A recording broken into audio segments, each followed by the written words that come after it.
اتنی برکتوں والا مہینہ، اتنی شانوں والا مہینہ ماہ رمضان۔ میرے نبی پاک صلی اللہ تعالیٰ علیہ وسلم نے فرمایا شعبان میرا مہینہ ہے، رمضان میرے رب کا مہینہ ہے۔ آپ نے کچھ باتوں کا بڑا ہی خیال رکھنا ہے۔ ایک تو آپ نے کوشش کرنی ہے نمازیں ذوق کے ساتھ پڑھی جائیں، یعنی ایک ہے کہ اوہ ٹانگیں نہیں اٹھ رہی، اب تراویح کا ٹائم ہو، نہ اس میں کجی ہے، اس میں تھوڑا سا ذوق کی کمزوری ہے۔ اٹھنا ہے تو شوق سے اٹھنا ہے، بھاگ کے اٹھنا ہے۔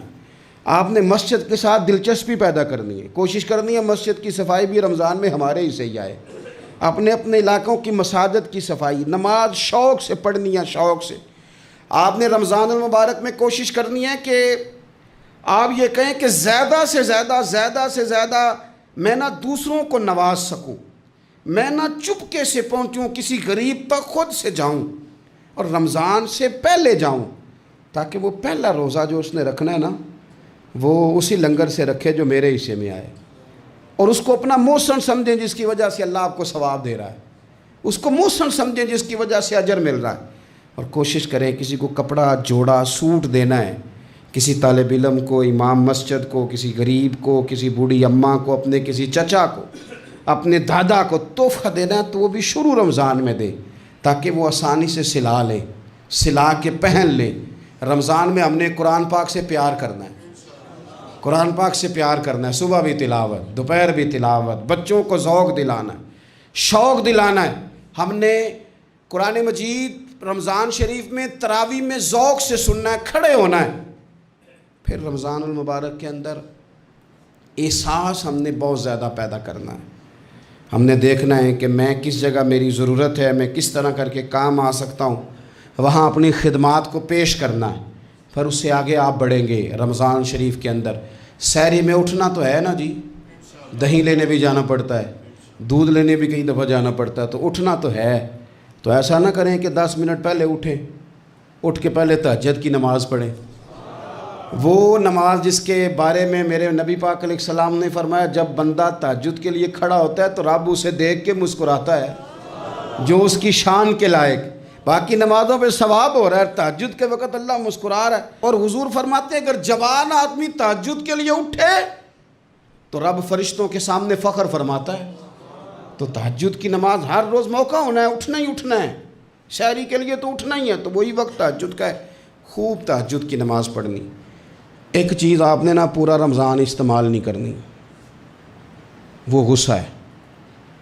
سارے روزے یعنی بالکل عین افطاری کے وقت بھی کوئی بندہ غلط بات برداشت، کون سی بات کرنی ہوتی ہے، صحیح کہ غلط؟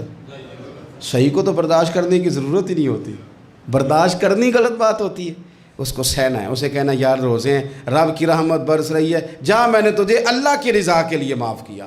اور ذہن میں حدیث رکھنی ہے کہ حضور نے فرمایا تو رب کے بندوں کو معاف کر، اللہ تجھے معاف فرمائے گا۔ رمضان شریف میں اور سعادت کے ساتھ اور پیار کے ساتھ، اور غیبت نہیں کرنی کسی کی بھی، کسی ادارے کی نہیں، کسی بندے کی نہیں، غیبت نہیں کرنی۔ آپ کو حدیث میں ملے گا کہ نبی پاک علیہ السلام نے کچھ بیویوں سے کہا تھا کہ تم نے تو روزہ توڑ دیا ہے، اور تم نے حلال کے ساتھ رکھا تھا، حرام کے ساتھ توڑ دیا۔ یا رسول اللہ کس طرح؟ فرمایا غیبت نہیں کی تم نے، مردہ بھائی کا گوشت نہیں کھایا، یہ بہت بڑا جرم ہے، اس سے بچنا ہے۔ موبائل کم استعمال کرنا ہے، اور مہربانی کریں کم خبریں دیکھیں، جو خبریں عورتیں پڑھتی ہیں ان خبروں سے بھی پرہیز کریں۔ کوئی ہم نے بڑا سال 11 مہینے سیاسی تبصرے کر لیے، کیا انقلاب آیا پھر ملک میں؟ تو رمضان کا مہینہ سیاسی تبصرے رہنے دیں، زیادہ وقت مسجد میں گزاریں، زیادہ وقت اللہ کے گھر میں گزاریں، زیادہ ٹائم آپ تلاوت قرآن پاک میں، استغفار میں، درود شریف میں گزاریں، ایک دوسرے کے ساتھ پیار کریں، ایک دوسرے کے کام آئیں۔ اے خالق کائنات، آئندہ جمعہ رمضان میں آنے والا ہے، اللہ امت کی خیر فرمانا، کشمیر کے مظلوموں کی خیر کرنا، برما کے مجبوروں کی خیر کرنا۔ پاکستان تیرے نبی پاک علیہ السلام کے نام پر، کلمے کے نام پر بنایا گیا وطن ہے، اللہ اس میں دین کا جھنڈا نافذ فرما دے، اس وطن عزیز کو قیامت کی صبح تک قائم فرمانا، اور اللہ ہم سب کو بھائی چارے سے، پیار سے، محبت سے، ایک دوسرے کے احساس میں زندہ رکھنا۔ اس ماہ مقدس میں تو جن لوگوں کو معاف کرے گا ہم سب کے نام بھی اس میں شامل فرما۔